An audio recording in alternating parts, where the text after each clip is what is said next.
Let's see who is going to join. Hi there. Hello. Hi.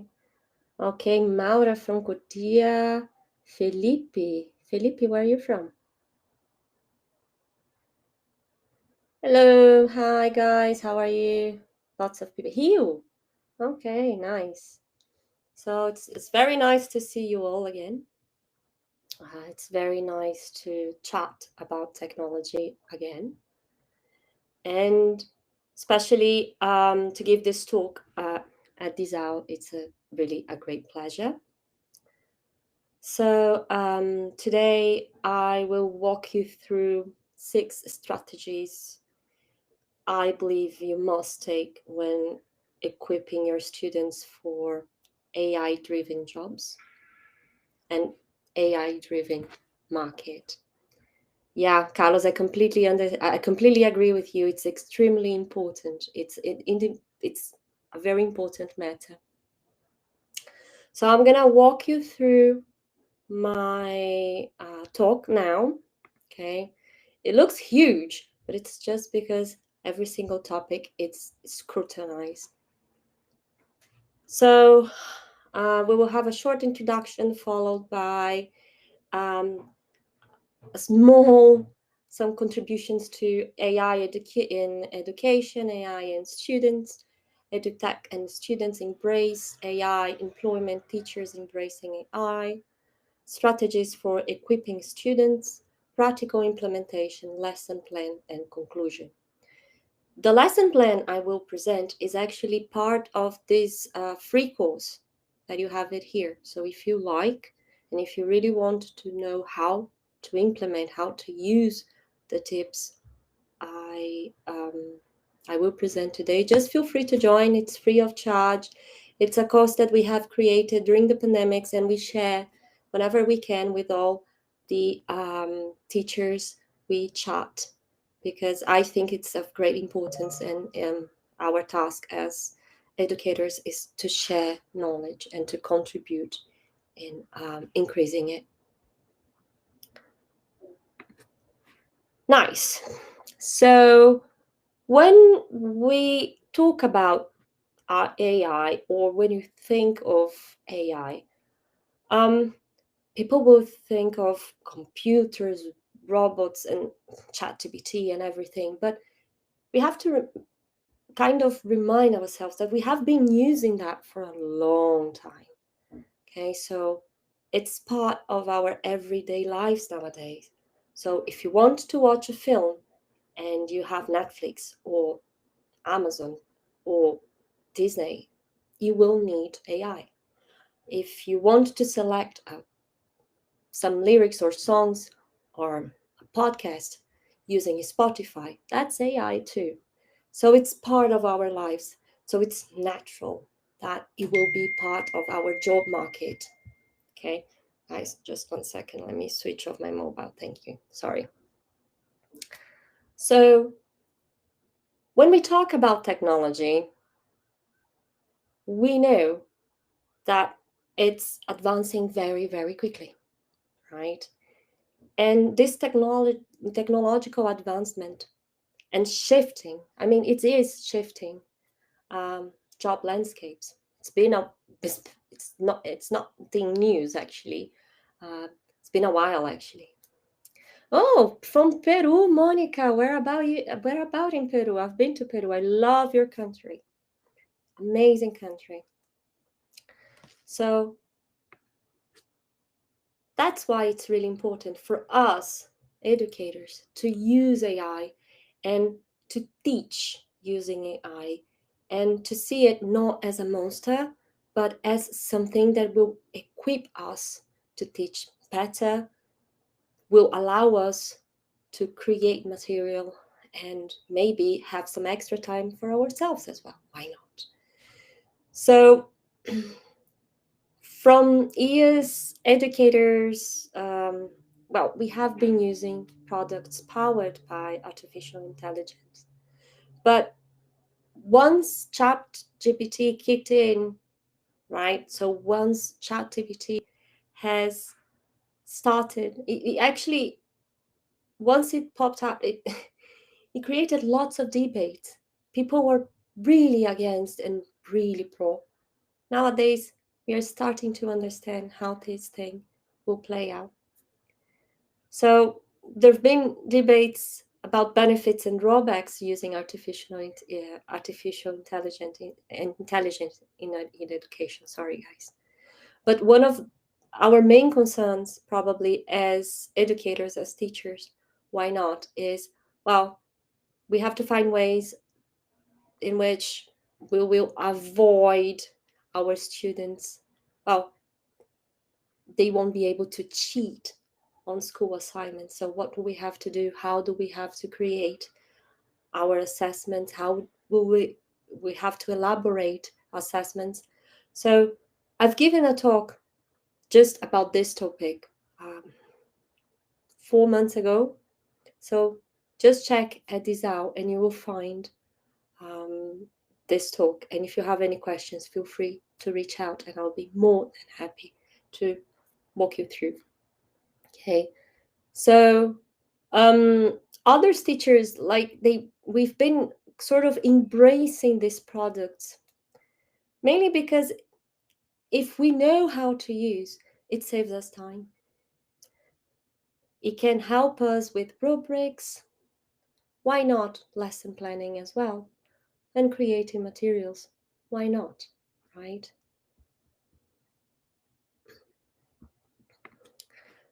So here I have some statistics.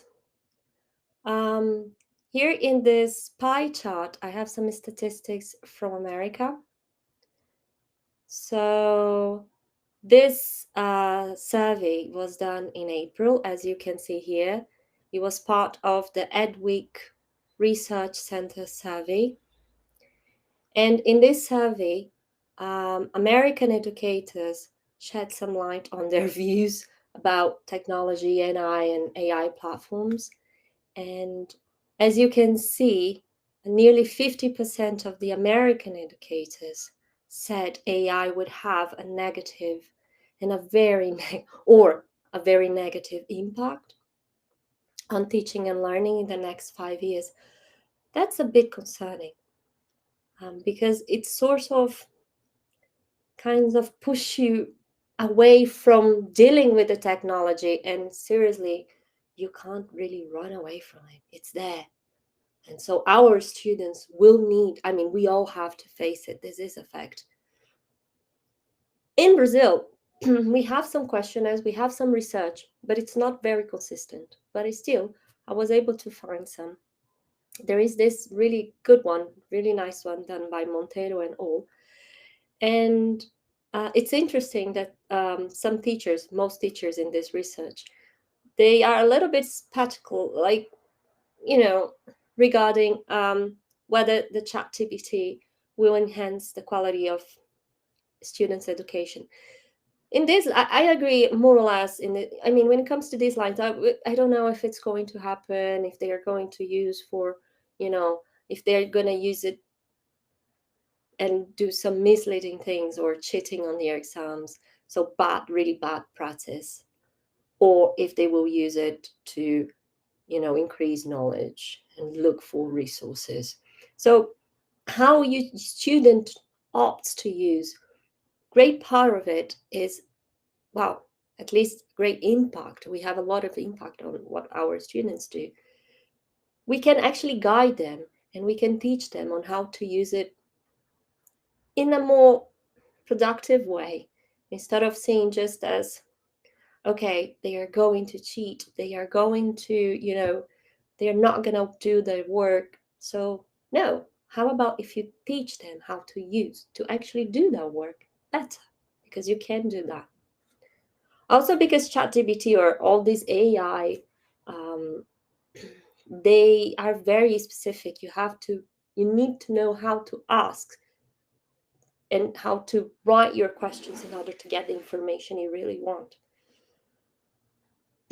Then I went to the other side, right? And I looked at students and how do they feel about that. And again, another American survey, the Junior Achievement Survey from March 2023. showed that 66% of teens, they are concerned if they are going to be able to find good jobs as adults because of AI. And it's interesting because this sentiment echoed the findings of another report, the one from the World Economic Forum, which suggests that while AI may not directly replace workers, it will change the nature of, well, our jobs. It's changing already. It's been changing for a while, so it is a fact. We can't change that. At the same time, the same report said that we will gain 13 million new jobs thanks to AI. So let's start seeing that as well with good eyes. Why not?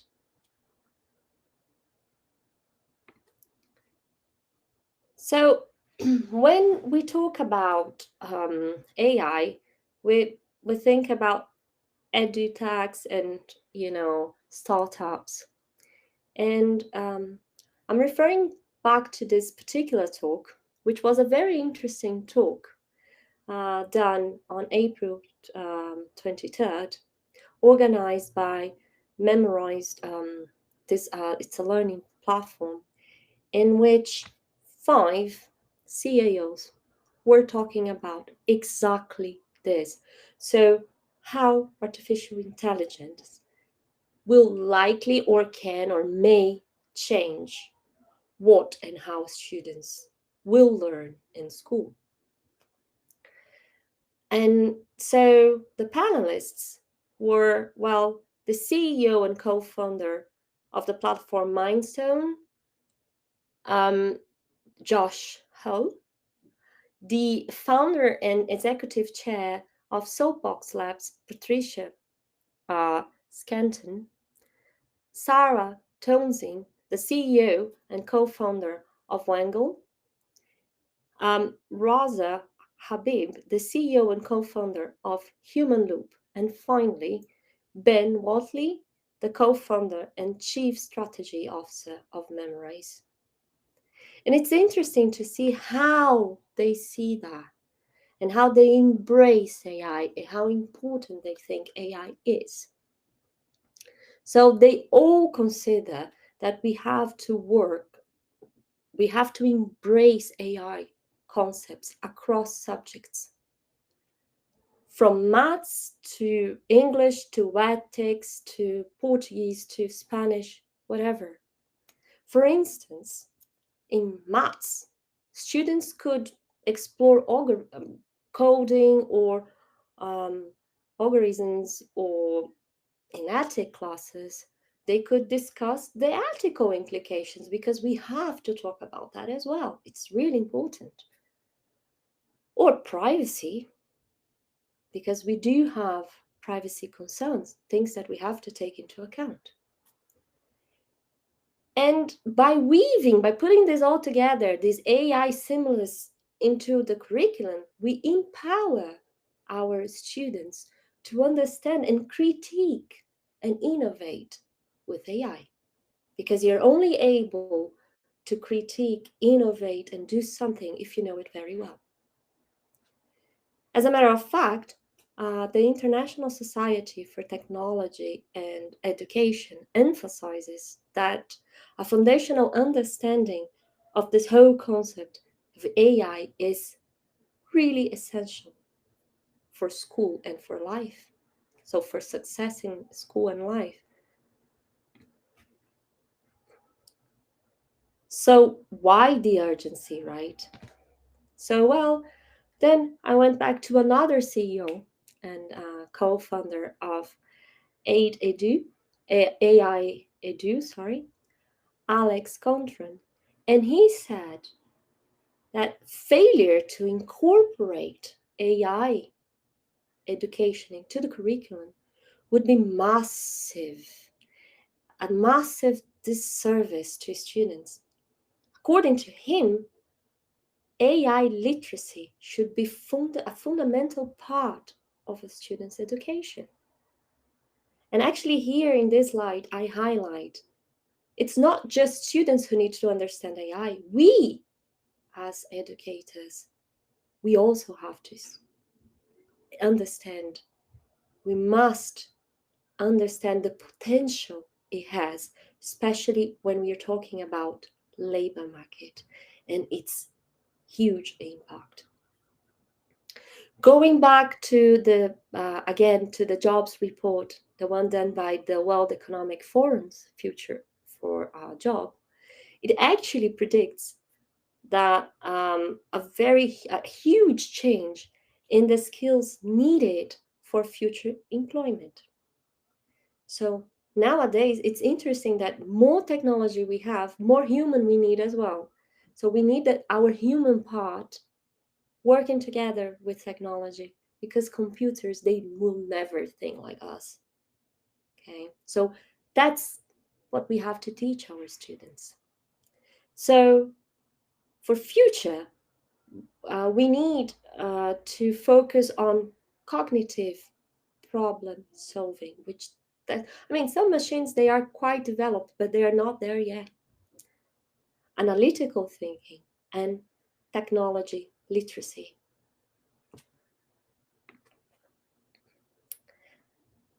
UNESCO, for example, has already acknowledged the nature of employment. Well, it is changing, and it's likely to change even more. And to thrive in this environment, students will need to develop transferable lifelong skills, such as resilience, for example. So if I think of myself when I started my career, I've never thought of just, going through 4 years of my bachelor's degree and stopping there. I've always tried to learn and carry on learning. And I believe that when my daughter gets to the point when she will have to work as well, it's going to be even more important. So the importance of carry on learning, of changing, of having this ability, being resilient, being motivated, curious, fostering learning is really important. And obviously, in a job market that changes so much that we might not even know what's going to happen 5 years from now, we may have like 10,000 different jobs by then. The ability to adapt, to change, will be essential. And it's actually highlighted by an instructional code and National Board Certified Teacher, Apron Shosky. He himself emphasizes the need for educators to view practice through an AI lenses, recognizing that our students will live and learn and work in ways that are forever changed by AI. We ourselves, well, we live that already. Okay. So what do we do then? Should we run away? Should we hide? What would you guys do? Would you like to have a go? Would anyone like to say what would you like to do?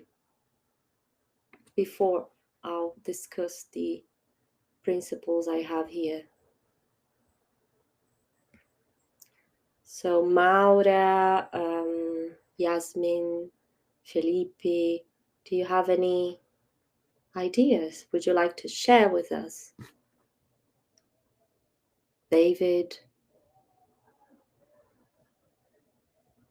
what would you think? What do we have to do as educators? Shall we debate? I would choose some apps and use together in class. Nice. Okay, so which ones? Because we have to be, I think one of the main characteristics, we have to be very selective. So I see ourselves nowadays in this whole crazy world of AI and technology and apps as curators, pretty much like the ones from museums. We have to be able to select the best ones for our students. But the problem is that there are too many. I know you don't have to teach them all of them, but you have to teach and you have to equip them and you have to give to them the ones that are good. Okay, so for example, whenever I can, I always tell my students that though Wikipedia is there to be used, it's not a reliable source. So they should look for something more elaborate, for an encyclopedia or something else. It is a good idea, let's see what Sandra says. It is a good idea to evaluate ChatGPT productions, for instance. I did that more than once with my undergraduate. I do that all the time. Okay. It is interesting because at first they look at us and say, but it's not allowed. Why are we doing that? And you say, well, it's not that it's not allowed. I mean, misconduct is not allowed. So cheating on an exam or copying on an exam is not allowed. But guys, they used to do that before chat, before technology kicked in. I mean, I used to hear stories from my families, like from my family, in which they would write on under their dresses so they could cheat during the exams. That's old. I mean, cheating is something as old as school. It's part of it. So teaching them and talking openly about misconduct, then it's something else, right? Appraise good conduct, and this appraisal is really important, is something else. Okay, what else would you propose then? Anyone else? Otherwise, I would just move on. Okay. It's important to understand the importance of creating good and clear inputs. That's really important as well, Sandra. I completely agree with you. And it's not just because nowadays, if you have a sort of, I always say that if you have to write a letter or anything that it's not in terms of content, it's not very deep. ChatGPT does that amazingly. Okay, so when you're applying for a job, if you need to attach a letter, it's great, as long as obviously you add your own information, because otherwise you won't do the trick. But it's not only that, it's critically using that, okay, which is what I said. I mean, if you just ask, write me a letter, I'm a lecturer in Portuguese or English or Japanese or whatever, you will write a letter, but it will be just like for whoever could do that. So you will have to personalize as well. Okay, otherwise, the purpose of having a cover letter whilst presenting your CV, I mean, you might as well not even present it. Okay. It's important to understand the importance of creating good and clear inputs. I've read that, sorry. I'm thinking about opening a ChatGPT with them and teach how to write prompts and open a variety of chats. Yes, that's a good idea. That's a really nice one. But it's not just that, because ChatGPT is just ChatGPT is just one thing that we can do when dealing with AI. It's just that it was so big that the very first thing people think of when we talk about AI-driven technology, I think it's one of the first things it pops directly into our minds. But it's not just that. So we have to embrace AI, which is number one here, whether it is understanding machine learning, algorithms, exploring ethical implications, whatever it takes. It is important to have this open debate at school, because if not, when they get to university level or job market, they will feel completely lost. Coding skills. So lots of schools are dealing with coding programs already, which is really important. So we must introduce coding as early as possible. We must provide continuous support and resources, because only by doing that we will empower our students to become fluent in this type of language, because it's also learning a different language. Now, data literacy, I think it's one of the hardest things to do together with ethics, because as I don't know who mentioned here, you have tons of different information. Here, Alan mentioned, but the problem is that there are too many apps. Completely agree. So how do you curate that? Which ones are the important ones? How can you tell the difference? Because you have to teach them how to tell the difference. So it's pretty much similar when we were talking on the early days of fake news. So how do you distinguish a fake news, right? So what does it take to be a good news and a bad one? Because there are some characteristics, right? So if it's very vague, probably it's fake news.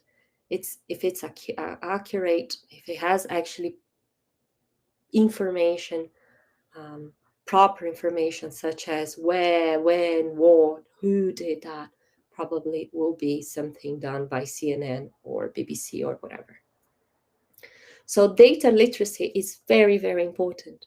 And teaching students to extract insights, critically extract insights from data, not only enhance their analytical prowess, but also cultivate a deeper understanding of the world around them. They have to think critically.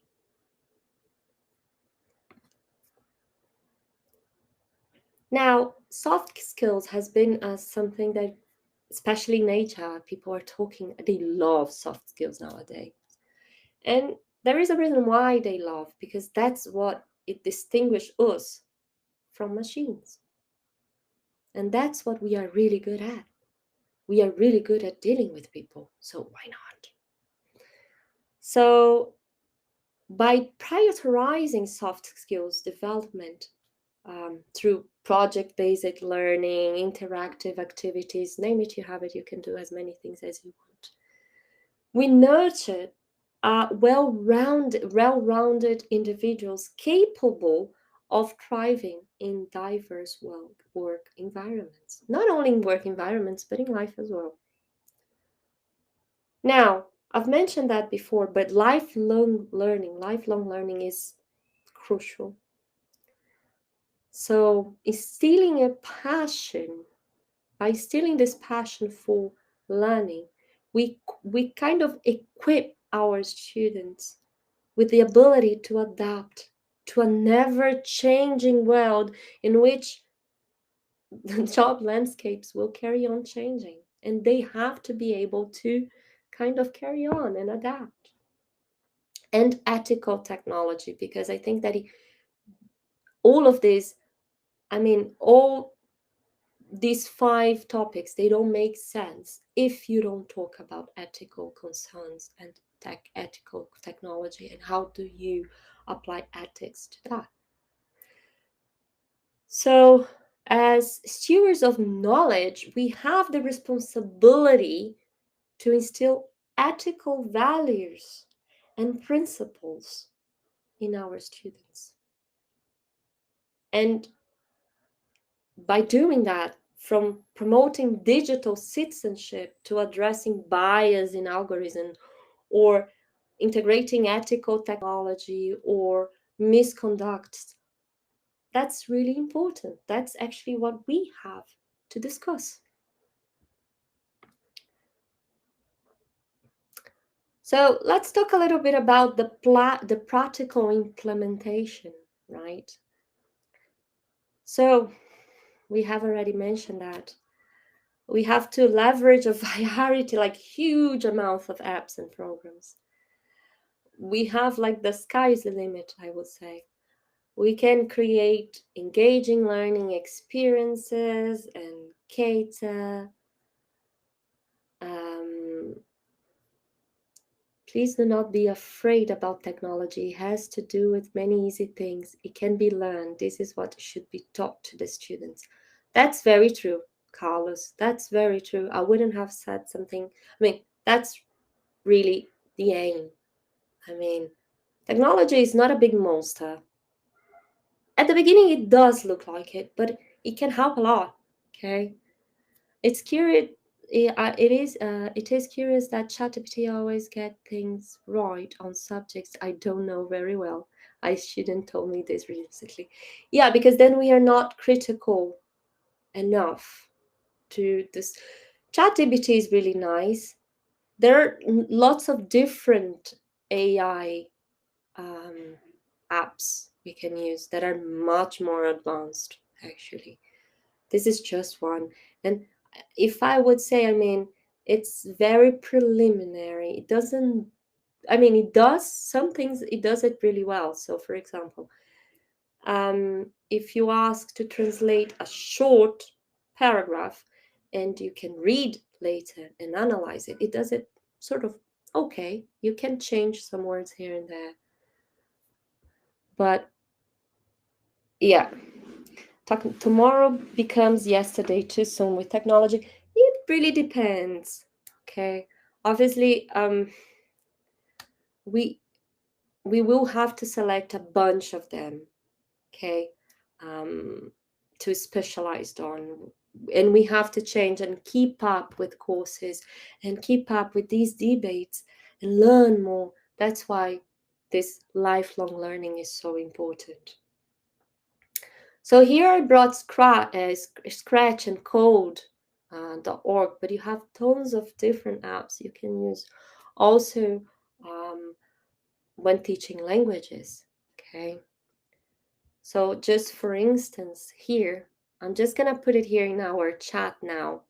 I like very much this website here, the one that says 65 plus best STEAM apps for students in the classroom and at home. It has lots of articles. It's really interesting, and it can somehow guide us on what to do. So why not, right? So the link, I'm gonna put it there in a moment. Just bear with me. See? Let's see, let me move it up. So if you would like to learn more about it, that's a really nice one. And here I just mentioned Scratch and Code just out of my mind. They are really nice, and you can work with small kids and grown-ups as well. Okay. So some of the advantages we have, well, continuous learning, increased efficiency, because let's face it, for sure, a computer will calculate mathematical things much better than me. Let's face it. It is more efficient. You can automate. I mean, automation is really nice. So if, for example, I create lots of games to teach, it takes some time to create them, but once they are done, that's it. And I can sort of use their template to when I want to create new games. I don't have to start from scratch. And nowadays, there are tons of different apps you can use. For example, Genially.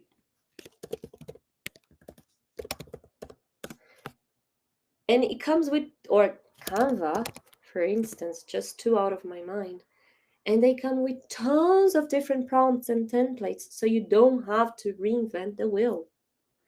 So let's see what Lucia said. We must equip our students with technology skills so that they not only can deal with what in their work, but also because the job market is hiring lots of people with English so that they can help companies to train models in many different areas. So We should not only teach English, but also embrace the AI as an extra resource for our teaching. And it's actually interesting that nowadays when you think of AI, lots of things are in English. If you start to Google in Portuguese or Spanish, they're a little bit less, but I would really like to see what other languages could offer. Because if you think of just the grammatical system or the way we think differently in different languages. That's a fact that has been studied. So why not, collaborate? That would be really nice. And enhance accuracy. So that's also another fact. So if you click on curso grátis, click aqui, you will see that it will lead us to one course we have created. In this course, we will talk about how to create games. So feel free to participate. There's lots of, the idea is to create an area in which teachers can discuss openly, in which you can have your mates, let's say, your group of people to enhance your knowledge, to enhance your skills. See this as an extra aid in which you can go there and debate openly and freely. All schools need to teach students to think critically and logically. I have had all the theater,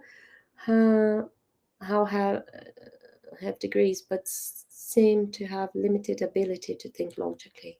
That will help them to evaluate info. That's true. Oh, okay. That's fine.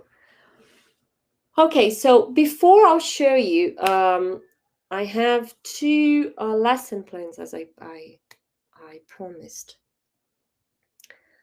Let's discuss then. So far, let's recap. So far we have said some bad things about we try to kind of shed some light on the bad aspects of AI and the good aspects, and try to learn from both sides the best ways to sort of come up with material and an extra aid to our lessons. But so out of your mind now, guys, just very quickly. Now I've just mentioned 3 or 4 different apps, but there are tons. So which apps do you think are useful? If we were to curate, let's say 10 different apps, which ones would you select and why? Shall we see that? What do we have to say? Shall we discuss? Anyone?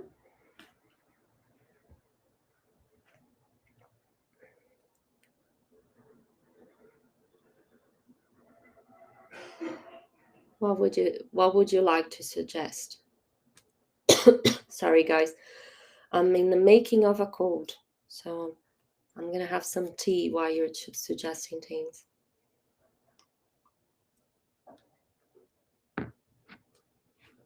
Canva is a great and useful one. Yeah, it is. I really like Canva. And actually, these slides were done using Canva. I really like the way it presents information. But not only that, Genially is also very nice. If you are dealing with Moodle, you have H5P as well, H5, H5P, yeah, H5P, for example. You have WordWall. Obviously, there you have to curate though, because they have like a very nice way of presenting games. But if you use someone else's games, you have to make sure that they are correct, because sometimes I open some games and they are not with the correct content. So careful. That's why it's really important to read and prepare your lesson before. And remember as well that it doesn't matter if you have an amazing app, like something mind-blowing that children will say, wow, if the content is poor, the lesson will be poor. Okay, it's all about content. So careful, because we can get into this kind of spinning kind of frame of mind in which we think that we have to reinvent the wheel, we have to use super technological things, and we sort of put aside or would jeopardize the pedagogy, the pedagogical part of it, which is, if not the most important, it should go side by side. Okay, so let's see. Last night I saw some guys on TikTok talking about many different apps for making short videos and so on. Yeah, I do have some. So when I went to Bats, let's see if I have here. There is one called Cap, that in which you can film using your mobile, and then you edit, you add video and everything on your mobile. It's amazing. Once upon a time I used to, upload the content, everything onto my computer, and then onto a different app or a different page, and edit there, and then that was really time consuming. All right. So Captive is really nice too. I think it's Captive, if I'm not mistaken. So before we delve and we look carefully into 2 different lesson plans I've proposed, and I'm really sorry here, I will apologize to whoever doesn't speak Portuguese, because since this course was meant for Brazilians, and we assumed that they may or may not. We wanted to achieve as many people as we wanted, because it was during the pandemics.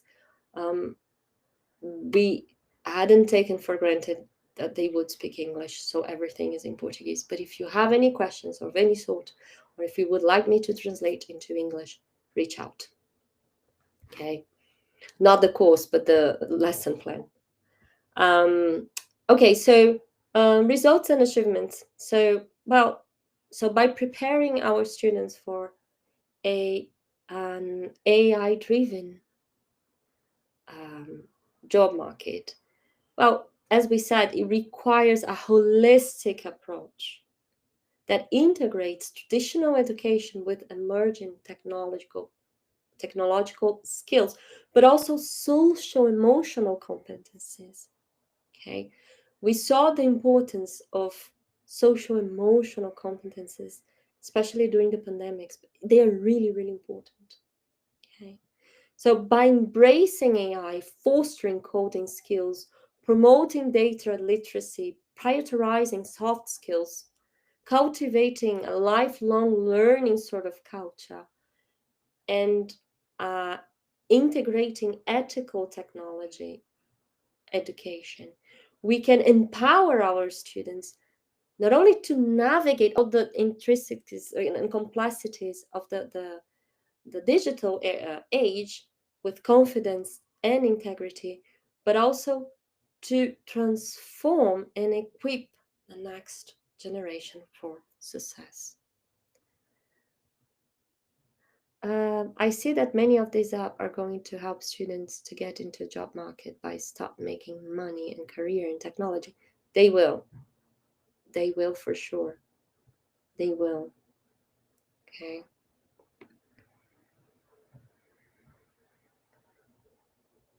So let's look at here. So when I try to upload the lesson plan, it got a little bit muddled up, a bit messy. But if you go to the course, which is free of charge, you just go there and you download, you have everything there. If you find any problems, just get in touch with me and I'll help you. So here I have two different lesson plans. So one was meant for four, sort of the range of 4 to 8 years old. And here we would talk about coding. Just because I think you will see it better if I share my screen, because I don't like the way it looks here on the slides. I will then share my screen. Okay, so if I might not be able to see the chat for a while, but just like I'll keep an eye, I promise.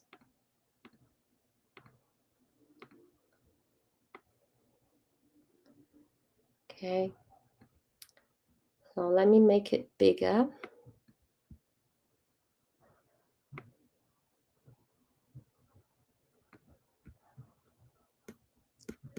So I believe like this will be a little bit better. So here the idea is to create and to start like teaching them, our students, how to use code, and how to so to reflect upon what they are doing. Okay, so for the students and the teachers, you can go here. Don't know why what's not working. How to make a class section on code. This is really nice tip. You just Google it. I don't know why my link is not working at the moment. I apologize. Students, we have created some appendix here. So a diary in which they can reflect upon what they have done, a video which they will have to watch, and some emojis to just foster their abilities. So first things first, this is a lesson plan. I never take it for granted. People will know how YouTube works. So this video will be unfortunately in English, but if you teach Portuguese, geography, or whatever, you can just change the subtitles, okay? And that does the trick. Or you can select the language as well, okay? So for 4 years old would work quite well if it's a bilingual school or an international school, or if the means of, the mean of transmission, like in terms of learning, is done in English. So the mean of interaction is in English. So here we will deal with, BNCC, which is based on, it's the basis of the educational system nowadays in Brazil. So we will deal with languages, maths, science, algorithm, and computing. So here what we propose is, they are small children, so we can foster their curiosity by discussing what they can expect if they have never been to a lab or in front of nowadays I doubt in front of a computer, but you never know. So open up and freely discussing on what to expect. So when they arrive there, if you are going to a laboratório de informática of the situation, a lab inside your school, what should they expect? Are the computers, are they going to be on, or they will have to be turned on? So what is that? Okay. What sort of activity are you going to work on? And if it is a puzzle or a problematic activity, how would they deal with frustration? Because they will be creating coding, which is actually a nice one. I'll show you how does it work in a moment. how do you project then this the image you're going to do, because you're going to work together with your student. This is something that you have to think, right? That's one of the bases that we have to take into account. So the very first thing, one of the very first things they have to learn is how to drag and drop, how to go around using a mouse so they can create their games. Okay, so if they are using laptops, they have to be aware of how trackpads work, or if they're using a mouse, how does it work? Okay, so ask them to work in pairs, so they kind of, by working in pairs, they help each other as well. Okay, now ask questions, challenge your students. Okay, propose activities, and then suggest. And you can see that these activities, I'll show you here. I'll show you a little peek from the course. Oh no, sorry. My bad. Should be here. So if you sign up, I'll just show you. It will be here. Here you have everything. So you have how this code works, instructions and activities. So our very big group of people connected, helping each other. We have lots of ebooks as well. But what I wanted, so how to create an account using code.org. Never take it for granted. How do you explore and experiment the activities? And then here is pretty much the lesson plan we are proposing and how we can explore this new thing. Have a go if you want. Okay, if you think it would be useful, it's there for you. And then once they have played around, once they have moved, and they have asked questions, and they have played with the parts there.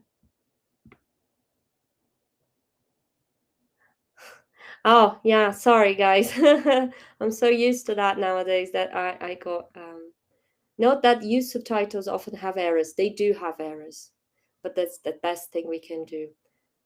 Scratch has some subtitles done automatically. Code sometimes. So do check, okay? Unfortunately, because they were things done in America by MIT and other universities, they will be in English. But that doesn't mean that you cannot use. I mean, if you don't want to use a video, use something else. If you can create your own videos, you can make your own videos. Now, here what we have done, since they were small kids, it was a diary, so in which they will draw their ideas of what things they would create, because here we are at day 1. So we are not yet coding, but we are presenting how the program works and what they will have to do. Okay, so kind of brainstorm, what would you like to create? How is it going to be like? By doing that, you're going to be fostering their imagination. Well, art, because they will draw. I'm pretty sure they will be better at drawing than myself. And writing. Why not? Even if they are very, very small, you can just skip the whole writing part and just ask them to draw. Then I've created some emojis that they can use to express their emotions. It's really up to you. I have used the Bemoji app. You can do that on your mobile. It's quite easy. You can program using Angry Birds. They love Angry Birds. So that's another thing that we have proposed. So here we would, again, work with algorithms, bugs, and problems that we have to face. Okay, so again, we would go to code and we would visualize that. You will have the videos there if you want to watch. Okay, and here's like for 9 to 18 years olds, it's a little bit more deep. So you have to have a deeper dive, a little bit longer, but have a go. And if you have any questions, ask me. To make things more interesting and to motivate the students, Spotify has, well, a list proposed by code.org, so you can play whilst they are working. So it kind of boosts all the senses. Why not? Okay. So again, the BNCC and all the things that we want to foster, and the proposal here. Okay. So very, very important. You will have to create an account if you are going to be part of the course. You're not going to use your data. It's just so you can get into an area in which you will be safe. So it was created for only that. Now, let me end sharing so I can go back to seeing the slides and I can sort of conclude. Okay, so here we have some bibliography. The article about how ChatGPT is seen in Brazil and by Brazilian educators, teachers, is the very last one, if that could be something that it would interest you. Feel free to have fun with all this bibliography. If you need, ask. And that's my email. Feel free to reach out.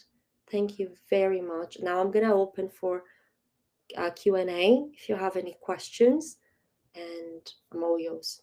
It's been a pleasure. Thank you. Thank you, Felipe. Do you have any questions?